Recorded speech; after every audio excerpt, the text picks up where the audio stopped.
Well, let's see. Up close and personal once again with some of your favorite alumni. I can't wait to introduce. You've already seen him now, but I can't wait to introduce you to our guest this week. But before I do, I want to thank our sponsors. This episode of In the Huddle with Andre Tippett is brought to you by Mark Cruz and family. Over the years, Mark has supported Patriots alumni with mentoring and advice, and along with his family has participated in all of our events and programs. And Spyglass MTG, your go-to partner for Microsoft Technology Solutions. Andre Tippett, welcome to In the Huddle. I know the fans are probably dying to get a piece of you and hear all about what you've been up to, but anyway, thanks for joining us today. Pete, nice to see you. Thank you for having me. I've had a chance to see a lot of my old teammates on the show, so I'm excited to be here today. Thank you. Well, we're having a lot of fun doing it. Believe me when I tell you, it's been a mission of love. Just picking up the phone and calling some of my old teammates, guys that I haven't talked to in 10, 15 years, and shame on all of us for that. But we started out with guys from the 70s, and you'll be interested to know, I've probably seen it. Of course, I had John Hanna and Sam Cunningham and Russ Francis and Mike Haynes and Stanley Morgan. When it really got right down to it, we had so much fun with those guys. We ended the 70s decade with probably a couple of your favorites, Tony McGee and Ray Hamilton joined us. We had a ton of fun with those guys. I saw those, and I kind of picked a lot of those guys, and I heard a lot of the different stories, and it was just nice to see everybody's face and just hear the guys talk. And seeing they were okay. That's the other big thing. Absolutely. Then we switched to the 80s, and of course it wouldn't be it wouldn't be right if we didn't have you on, one of the Patriots' finest and Hall of Famer and all of those type of things.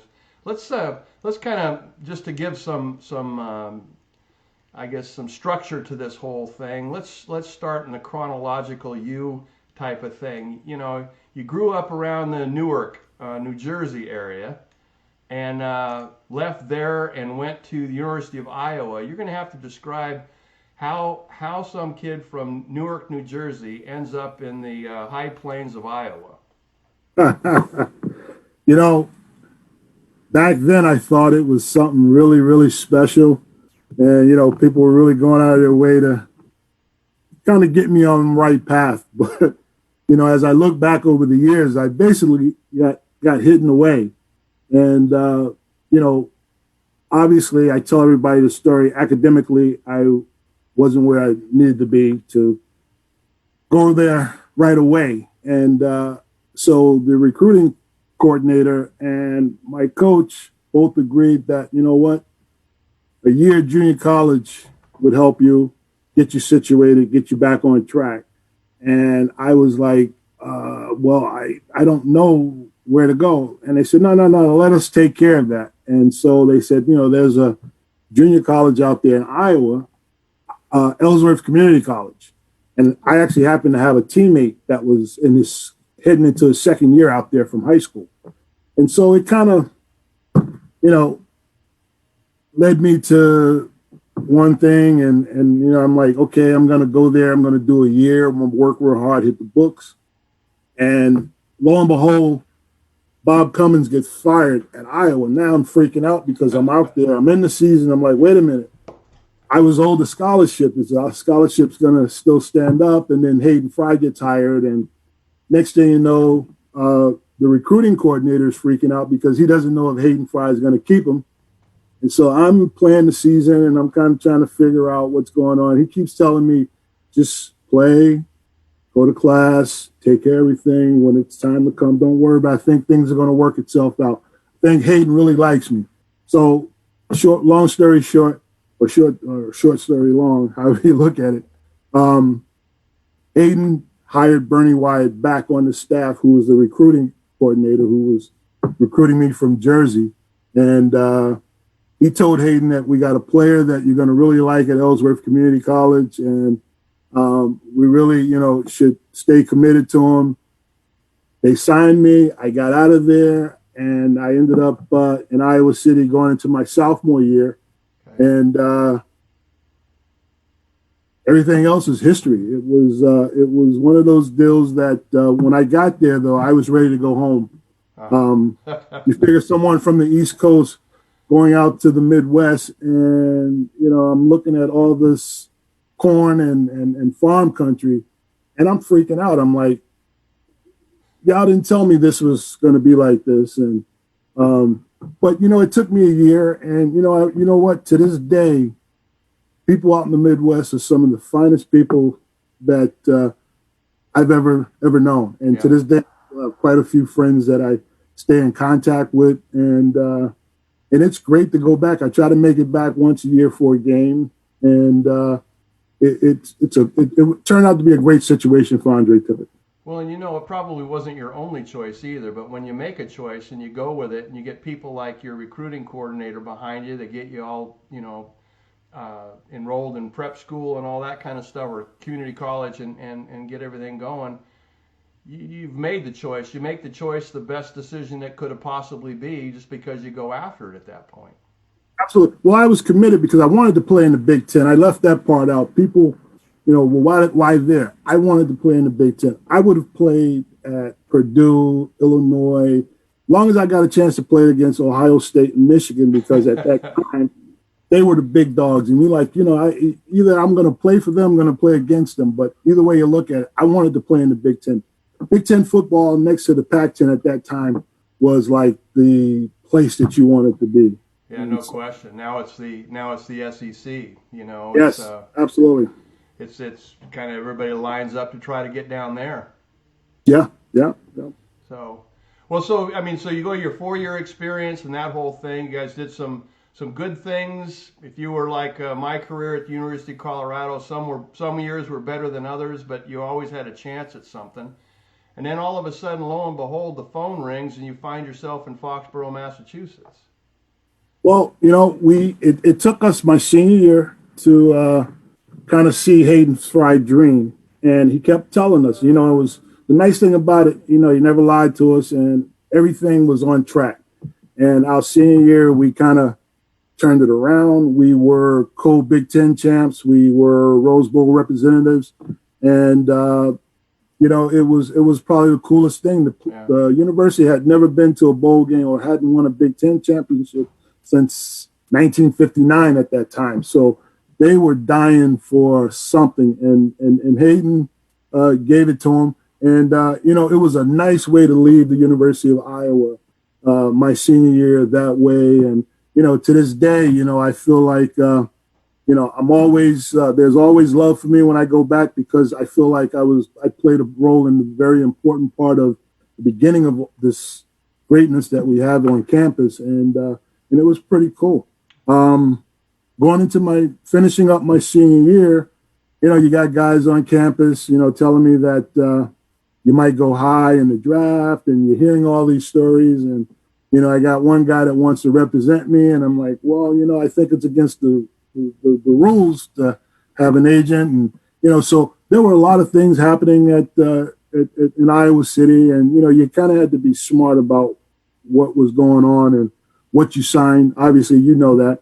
And come draft day, I get a call from Ron Myers, and he's like, "Congratulations, we've taken you in the second round." And for a quick second, I'm like, "Where the hell is the New England Patriots located?" And I'm a Jersey guy from the East Coast. I figured I would know something like that, but everybody in my family was like, "Well, where's New England?" I don't know. We'll figure it out. But I was happy to get that call. I spoke to Ron Myers, and then I remember talking to Dick Steinberg, and and then by that time you started seeing all your teammates and who was being drafted, and it was pretty cool seeing some of the guys, because you get to see some of these guys when you make the All-Star teams. I played in the Hula Bowl, and I played in the Japan Bowl. Right. So I saw everybody, and it was fun kind of seeing where everybody ended up. and it was pretty cool. Yeah, those are great experiences. I had the honor of being chosen for both of those teams too when in '76 when I was drafted, and then it was just to hang around the guys that you'd played against for a number of years. We had at our Hula Bowl, Barry Switzer, who was the head coach at Oklahoma at the time, was our head coach there, of course, and he brought half his team. They were national champions, so why not? So Yeah, I had a chance to hang out with the Selmans and guys that I'd played for or played against for 3 or 4 years. Those All-Star games really are pretty cool. it was probably the best thing that I ever experienced, especially at the Hula Bowl, because and I don't know if you remember, for that week, wherever you ate, all you had to do was sign the receipt with a pencil. Right. And I remember me and Marcus Allen every morning getting up to go have breakfast, and then we'd have lunch somewhere. And we'd look at each other like, "You got your pencil?" I said, "Yeah, I got my pencil. Do you have your pencil?" And it was probably the coolest thing that I had seen. I mean, to me, that was awesome, man. I mean, I was eating great, and all I had to do was sign that receipt with a. Exactly right. And after practice, hang out underneath that big giant banyan tree right there. Absolutely. Waikiki, not a bad gig at all. No, No. those are fantastic and fun. Not at all. No question. So you come in, I think 82, year 82 was your draft. You come up, I think that was also Ron Meyer's first year. Right. Ron Meyer's first year. And if I'm not mistaken, we went out on strike about midway through that season. There was a lot of weird stuff going on in 82. Yeah, what did we have? 8 games. Yeah. I broke it up right in the middle too, didn't we? Play Yeah. a couple of games beforehand and then take a 6-week timeout or Yeah, something? pretty much. And then we had we started having the meetings, the weekly meetings at the Pancake House. Right. Bickford's at Bickford. I got I used to eating German pancakes for a while.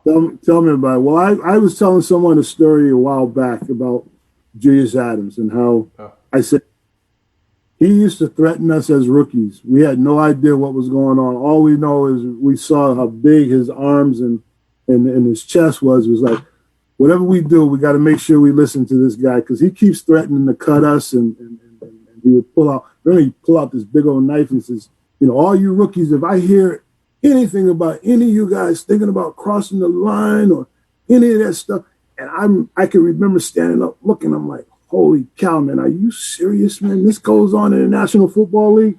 But it was cool. You look back over it over the years, Julius was a great guy and he meant well. But, every football team needs to have that guy, though, that, he steps up, everybody listens to him. Well, there was a pack of them too back then too. I mean, you got Steve Nelson, who was the defensive captain. Like you mentioned, Julius Adams. Everyone listened to what Steve Grogan had to say. I think Don Hasselbeck was actually our rep. Rep, yeah. Yep, Our absolutely. union rep on the whole thing. So it was just an unusual set of circumstances that year. It was, and we qualified for the playoffs. Well, so did most of the teams too. We got an opportunity to go down. I guess we were 5-3. I guess that wasn't so bad. No, 5-3 or 5-4. One of those. I mean, it was. Yeah. We went down to Miami. I remember that. Yeah, short trip. So well. But so you come into a situation. You're a high round draft pick. You're a rookie in '82, and you're surrounded. You're seeing things that are different than a normal football season, and you're being introduced to personalities that you wouldn't have known Julius was that way unless we were in the middle of a strike. He was like he was like everybody's uncle, wanted to sit on a rocking chair and tell stories most of the time, but. The switch flips on Sunday, and those guys showed up and had at it. But so there, you're a rookie, and you have the opportunity to learn from some tremendous pros. It was truly amazing, and even in that short season that we had, the training camp experience was something that was very eye-opening. I think I was kind of hidden in the middle of the pack because you got Kenny Sims, that was the first overall pick. You got Lester Williams, who was the last pick in the first round. Then it was me, Robert Weathers, Dow Haley, a host of other guys. So all the pressure was on Kenny Sims and Lester Williams to get out there and make something happen. And I just happened to just take my reps and just get in there. And somewhere along the line, though, once the training camp was over with and the preseason games were being played, it dawned on me. I said, you know what? You can play this game. It's a football game that you don't need 2 or 3 years to get ready. You can get up in there, because I measured myself against some of the guys that we were playing against, and I watched some of my teammates get out there and practice against guys, and so it was a big learning curve during training camp. But once we got out of training camp and the season got going and it stopped and then it got going again, it was just try to produce and try to compete at every level, be it special teams or be it third down when they pull you in there for nickel dime packages, and just sell out. And that's what I did. And it got to a point where, I could remember the coaches talking that we're having a hard time. Don't get disheartened about what's going on. He says, we're gonna find a way to get you out there, because you think about it, it was Don Blackman, who was a right outside linebacker.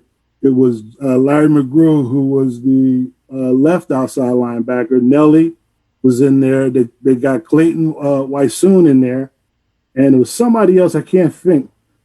And because it was a short season, I think the coaches, being veterans as they were, didn't want to mess around. They wanted to go with a crew that they could, I guess they considered themselves, they could count on or whatever. But, I didn't walk around my head down or anything like that. I just figured, what, just keep doing what you're doing, because eventually they're going to have to find a place for you out there on the field. And eventually they did. Well, it didn't take them long, that's for sure. You raised eyebrows in training camp, and you raised eyebrows when we came back off of our 6-week vacation. Vacation, my butt. Me and Steve Nelson and I ended up starting a wood business, Wood Inc. We called it. We had a ton and a half international flatbed we'd deliver firewood with. We had logs dropped off over in Rentham, and then we put some of our teammates to work with chainsaws and splitting wood and that kind of stuff. I was glad when that strike ended, so I could go back and not work so hard. Tell me about it. What was the gym in Dedham? We all go there. We all go there and get our workout in the morning. What was the name of that gym? But it was the guy that was helping us. His name, we nicknamed him Dr. Death. Yes. Oh. Anyway, I could drive you there. I just can't tell you the name of the place. It's probably not there any longer. But yeah, we were locked out of the stadium. We couldn't go in there. Right. Work that out was with our Barry place. Carruthers. Remember how heartbreaking that was for us? No, tell me about it. Tell me about it. So, but it was a good spot. Well, we survived '82, and you went on just to have a magnificent career. I mean, we could sit here and list stats all day long if we wanted to, but Andre, you were an outstanding at one time. In fact, I think you still might hold the record for most sacks by an outside linebacker in a two-year season or a two-season stretch at any one point in time, and it was fascinating to watch, and especially because you and Donnie Blackman were such great bookends. One of you playing the strong side, the other playing the weak side, and you could flip and make all of those adjustments.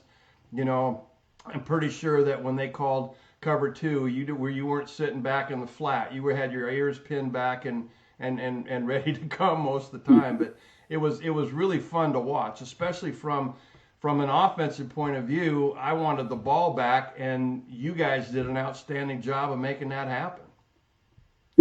Pete, we took a lot of pride in what we did. I think because of the makeup of the football team. You think about guys like yourself, Julius Adams, John Hanna, Grogan, Lynn Nelly. Dawson, Stanley Morgan. We had a great mix of guys. And I think, once we got the head coaching thing situated, that got a little funky at a point. And once Raymond Berry got going, I think because we had great leadership, young and old. I think we competed against each other in camp and in practice. Nobody was brother-in-law. And, that's the funny thing. I tell people, I said, they used to ask us to pull back a little bit because we were going hard. Not that we were out there trying to hurt anybody, but it was because we were young, Right. and a lot of us were hungry. And the fact that we were playing in the National Football League, the greatest sport, in my opinion, in all professional sports, is to play that game because not everybody can play it, and those that play it and have played it for a long time understand what it takes to get out there on the field.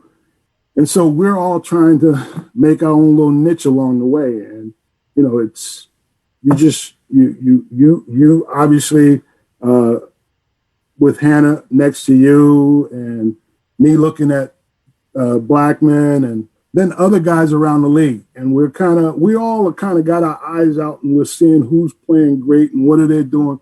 Well, who considers them to be great? And so we figured we'll get after each other. We're going to make each other better. So come game time, Right. you've seen everything. What are you going to bring? What kind of defense are you going to bring that we haven't seen? What kind of offense are you going to show us that we haven't seen? So, we for a period of time there, we made each other look damn good for a long, long time. It was a lot of fun. Well, no question about it too. And like you say, you were playing against the best on Wednesday's practice. So when games happened, nothing surprised you out there. The speed of the game wasn't a surprise. The hitting, the intensity, that kind of stuff. I watched you practice. I watched Clayton Wysoon practice. Just absolutely drove me nuts. Because after a while, you try to develop a practice tempo. He had two Right. speeds, full and stop, and That's right. the same way with Nelly, who played beside him, and then John Hanna, who played beside us, and all of you guys, all of us, raised the level of practice to everybody else. Pretty soon, we're out there almost live scrimmaging. Absolutely. Absolutely. But it got better. You take Stanley Morgan out there practicing against Raymond Claiborne and Mike Haynes every night. So that had to make them all better. I tell you what, it was a lot of fun. And because, you didn't take any days off and you couldn't take any plays off either because it was a lot of action going on there. It really was a lot of fun. That's why it was just game day was just like, boy, I'm glad Sunday got here so we didn't have to hit each other anymore. So. Absolutely. And the other thing that was so special, I think, especially with Raymond Berry when he came in, is he didn't leave anything to chance. If I'll never forget that he had the offense and defensive line recovering fumbles before we even did stretching to get ready for practice. He taught you guys to concentrate on stripping the ball and taught the rest of us on how to properly fall on it so we could recover it. We had more turnover. Let me take a look at that stretch run that we did in the playoffs and following the '85 season on our way to Super Bowl 20. We did it with a lot of turnovers, and it wasn't by chance. Coach Berry was, and we've all heard that saying that, not everybody plays the game, can coach the game, but he was that special breed of a person that not only played it at a high level, he coached it at a high level. You know what I found about 6 months ago? I had found a reserve canister of putty. Oh yeah, and it had my name and my number on it. Yeah. And so my wife was like, "What is this?" I said, "Oh my God!" I said, "If you didn't have putty on your desk in your meeting room and you didn't have it in your hand when you were watching tape, and Coach Berry stopped in there, he'd fine you." She says, "What do you mean he'll fine you?" I said, "Because he was making sure we were doing the right things and taking care of maintenance work. He said any guys that had injuries in their fingers or different things like that, we had to use the putty. He said, "Are you kidding me?" I said, "No, it was, it was pain in the butt sometimes, but you know what? When we look back over the years and we think about all the things, all the successes that we had, like you said, stripping the ball and recovering fumbles and different things like that. That year that we went to the Super Bowl was a special year. It was based on the things that in '84 that Barry had us doing in training camp and leading into the season, stripping the ball, blocking the punch. How about that? We got the punter out there. We got everybody that has a uniform lined up blocking punch, and we're all kind of like, Barry lost his mind. He got us out here, but somebody gonna hurt the kicker. And it was really cool because eventually some of our strategies during the season, that season, was based off of the things that we practiced and we did every day. Stripping the ball, recovering the fumble, block the punch, looking to create turnovers, and it was amazing, man. Right. I mean, Raymond Barry, bless his heart. He was a hell of a coach for the time that he was here with us. Yeah, no question. And the thing that I always, and I've said it on this program before too, the thing that I remember most about him when he came in halfway through the season after they'd fired Ron Meyer, he didn't come in with okay, here's what we're doing and X's and O's and switching philosophies or anything like that. He memorized players' names and learned about their family and all of that kind of stuff, while the coaches, he just let the coaches coach. But he started to get to know us personally, so that when it became his turn to coach us, he knew it wasn't like he was pushing buttons, but he knew us. And we appreciated the fact that he had taken the time to make that happen. Absolutely. Special guy. Nobody better. No, special guy. Truly. I lost track of Patriot football after '88. That's the year I retired and actually forced retired and moved back to Oregon. But you stayed. You were here, and it turned weird again. I mean, you had a progression and a parade of coaching staffs and head coaches, starting with Rod Rust after Raymond Barry, and it didn't let up till probably your career was over. Right. Well, Raymond Barry got let go in '89 after the '89 season, and then Rod Rust for a year, Dick McPherson for a couple, and then Parcells, which my contract was up after the '93 season, and my body was talking to me, and I'm like, I think I might be ready to get out of here. But leading up to that time, as you said, it was different. A lot of things that happened with ownership, and I think I played for 5 head coaches and I think 3 owners that took place, and it was tough times because how we talk to our buddies around the league, and everybody's like, "Hey man, what are you doing hanging around? Why don't you do something to get out of there?" And it was just, it would have been easy to become a malcontent or, do something to get. And I'm like, nah, I said, this is my team. This is a team that drafted me. I'm going to play here until they don't want me anymore. And, so I hung in there. Got to tell you, some of the guys and some of the players that came through here was a lot different than what I had been used to. And it was real interesting watching the locker room and the chemistry and how things were taking place. And, you try to will your soul on people, man, but it was different. Yeah. And, all you can do is just hang in there and do yourself and work your hardest. Yeah. And that's what I did, so. You can't, you had to, what's the old saying? Get control. I don't. I'll get it all screwed up. But there's certain things that you have no control over. The things that Right. you do have control over, you better take control over it, or Absolutely. you're going to get Absolutely. gone in a hurry or miserable. Yep. Anyway, so the things you can control are your effort and your attitude, and just willingness to show up and do what it takes to make happen. Absolutely. We went through a 2-14 season before you got here, and that just you take a look around and people get dejected and why am I working hard at all and all that kind of stuff. But again, you control what you can, because if you don't, Yeah. someone else is going to do it. So Absolutely. Absolutely.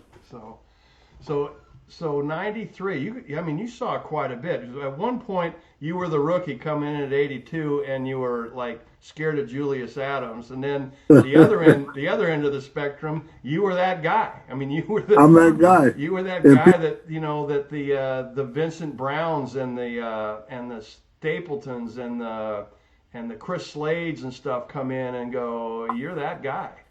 Yeah. It was funny, and you're so right.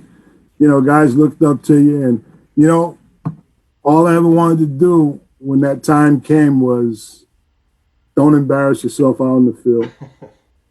Try to outwork the young bucks that are coming in, and that's what I did. And it was funny. It was Parcells' return as a head coach here, and you find yourself trying to please him, but you also understand that, wait a minute, I'm a 34-year-old veteran. I'm in my 12th season. My body's aching a little bit.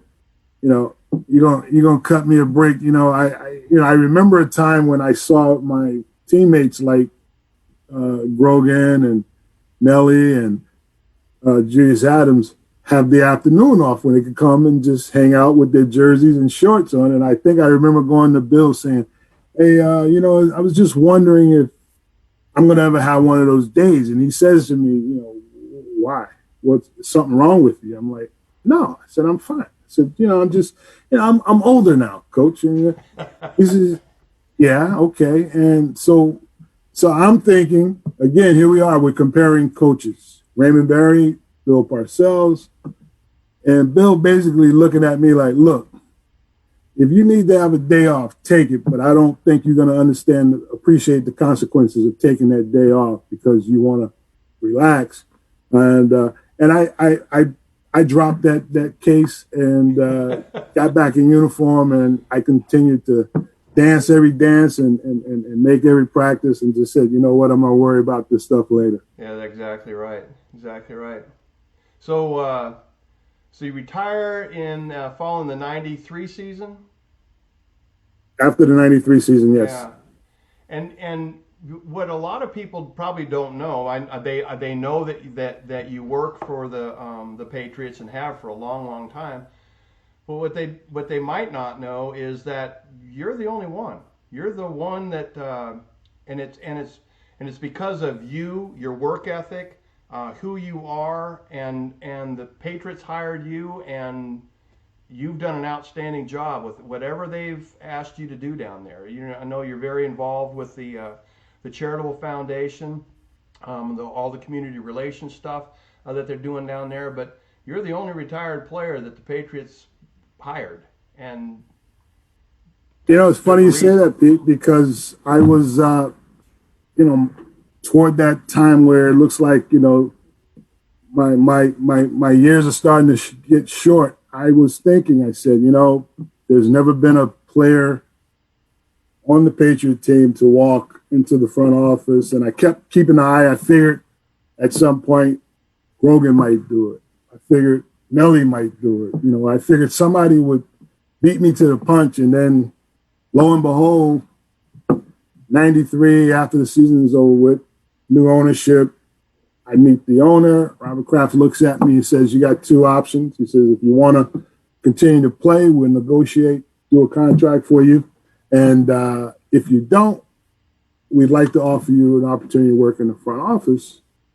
And so I took a week to kind of weigh it, and I looked at it, and I said, you know what? I said, this is that one opportunity I had been kind of looking at, and Yeah, it was tough to just say, I'm done with football, but my body really was talking to me, and at that time I felt like I was a hit or two away from being injured, and I said, you know what, let's walk away, let's take this opportunity, and I did, and I never looked back, and I basically have been here uh, since 1982. I've never left to go anywhere else, and it's been a special opportunity.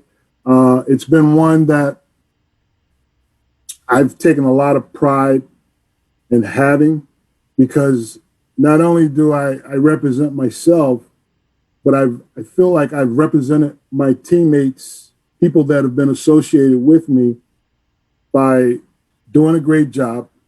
Because at some point when I leave, they won't have a problem saying, you know what, let's give another former player that opportunity, because he's worked hard, he's set the bar, and people understand what the expectations are, and we'll just go from there. And I figured I'm not going to screw this up, so I'll piss people off so the next person can't get in here. Well, you've gone you've gone much further and beyond that. Believe me when I tell you. I mean, with what we do with Patriots alumni and how we blend in with the public relations and with the charitable foundation.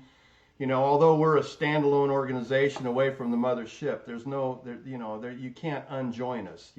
Right. With the staff that you work with there, and Joshua Kraft and what he believes, and the importance of the alumni around. They just don't hire us, but we all go out and do special things out here in the community, and we're very proud of being able to do that. Of course, it helps to have this team have so much success in the last 20 years. We all became a Absolutely. little more famous when that happened. And it gives us all that opportunity, that once or twice a year, 3 or 4 times during the season, that we see each other. And even if it's in passing, the fact that you see somebody, you know that that person's doing okay. And, we have the Patriot Hall of Fame enshrinement activities, and that really brings in the guys that we haven't seen in a long time. And you're talking about the stories, how they keep getting bigger and bigger and bigger, man. I love it. It has been awesome. I think that what you have done with the whole Patriot alumni group has been pretty special.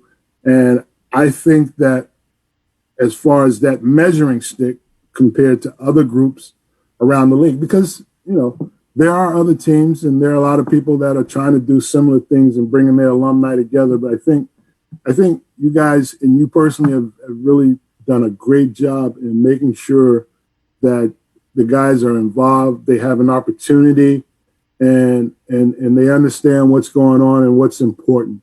And you're right, the fact that we all have we've had the good fortune of having a great season for the last 20 years or so, have made this really, really, really special to be around.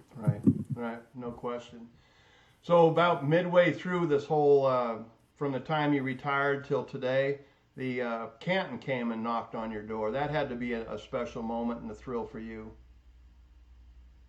Tell you, man, you're talking about the highest honor that they give you after you retire, that any professional football player can receive. And someone told me, they said, they waited 15 years to get it right, and I'm like, I wouldn't look at it like that. I think it was well worth the wait, and it's something that, just like everything else that we've done, Pete, as players, as we competed throughout our careers, we're trying to do and represent everything that's important to us. This is a game that not everybody can play, Right. and those that get a chance to play it appreciate it, and the ones that have played a very long time really, really, really appreciate it. And it's, since I've been elected to the Hall of Fame, and the camaraderie that I have with those guys that are Gold Jacket, it's amazing that not any different than it was being in our locker room as players coming up as it is now, because everybody's giving everybody a hard time, but it's that you look around and now you're standing next to Joe Green, and all of a sudden there's Franco Harris, and there's Roger Staubach, and there's Dan Marino, who I played against, and so you start looking. You see, at the time before Gail passed away, Gail Sayers, right. Earl Campbell. You could go on and on and on and on, and you talk about these guys and the importance of what they've done for the National Football League. And now it's another group that's out there that you're part of, and it's amazing. And I respect it and I honor it, and I try to represent everything that I've been fortunate to be part of. When I'm there with those guys, I represent us when I'm there. And, I don't want them ever to say, Andre Tippett comes back for a Hall of Fame weekend and, he's this and he's that. I'm a gentleman. And, I represent everything that's good about the National Football League and everything that's good about the 80s. So we're constantly thinking about things when we don't have to, but we do it because it's when nobody's watching is when it really matters. Well, Andre, you've been a tremendous ambassador for your family, for the University of Iowa, for the New England Patriots, for all those guys that have played before you, and all the guys that have an opportunity to play after you. It's been wonderful to be your teammate. It's been wonderful to be your friend. It's been wonderful to be like your coworker, and the things that we're trying to affect in using our football platform to make changes and differences in the community. I'm so thrilled that you came and you joined us here today. As you know, everything got weird, man, last March, and Patriots alumni have a community outreach program we call Football for You. We get out in the field with the kids at 25 different locations, from Bangor, Maine to New Bedford, Massachusetts. And last year we couldn't do it. And when we couldn't do that, we also couldn't do our fundraising events either, to be able to make sure that we stayed ready to go when it's time to go. And so we came up with ideas like this in the Huddle and some other creative things that we could do. We might as well take advantage of the technology and our access to former players, to be able to do it. As you can tell, this one's sponsored by Spyglass MTG. Not a coincidence that Nellie works there. And our friend Mark Cruz and family, who have been special sponsors and partners and friends of Patriots alumni for years and years. So if anyone watching out there wants an opportunity to join in and affect the lives of kids in New England, we're getting back in the field in 2021. We're going to figure out a way to do it, and we're going to make it happen. So keep an eye out for what we're doing. You can always find out about Patriots alumni and things that we've got going and opportunities for you to be part of that at patriotsalumni.com. It's pretty easy to figure that one out. Anyway, Andre, it's great having you here. I don't want to take you too far close to dinner time, because I don't want to see you have to stampede away from the table to make that all happen. But my friend, thank you very much for joining us today. Hey, Pete, I appreciate everything. I appreciate the stories and you bringing up so many great memories. But I have one more memory that I wish we had a picture of. And I don't know, a lot of people probably don't know this. And it's so funny how you know your teammates and you get a chance to be around them. But a lot of people probably don't know how you and I used to ride motorcycles together. And I remember the times where I was coming over to your house and the garage was up, and you're the reason why I went out and purchased that big old gold wing, because I wanted to keep up with you. But no one ever told me, look, you can't take that gold wing down into Boston on Newbury Street because you're going to be banging up against cars. But I knew we were going to be together today, and so I'm all of a sudden the story popped up in my head about us out there riding motorcycles and different things like that. I remember that. I remember you coming over to the house. I had a Harley. I had the Harley, a big what was it? It was a anyway, it doesn't matter. That boy or Heritage? I can't remember. It was a Heritage Softail. Thanks for remembering. But you came over. You were in on a go fast lightning kind of crotch rocket motorcycle, and you saw that big hog of mine, and it wasn't long before after that you were on a Goldwing, and I got rid of it. that is funny. It's funny how you just don't know what's going to affect one person or another. But no, absolutely. That was awesome stuff. But I wanted to bring that up before we signed off. And the one mistake I made was to drive that to training camp when Raymond Berry was checking everybody in. He didn't think that was too funny either, though. So. Well, Eddie Kayak caught me one day parking it behind the old ticket booth, and walking in. He scolded me like you couldn't. He undressed me like you couldn't believe. He was running to his car. He says, "I'm going to my car to get a checkbook right now. And I'm going to write you whatever you paid for that. You're going to give me that bike right now. And I don't want to ever see you on it again." And I was like, "Coach." But it was, he was the last person I wanted to ever see me on a motorcycle like that. Yeah. Boy, and it wasn't like he was that Southern gentleman. That drawl just had to melt you anyway. So. Scared the daylights out of me. Well, anyway, I'll let you go back to your family and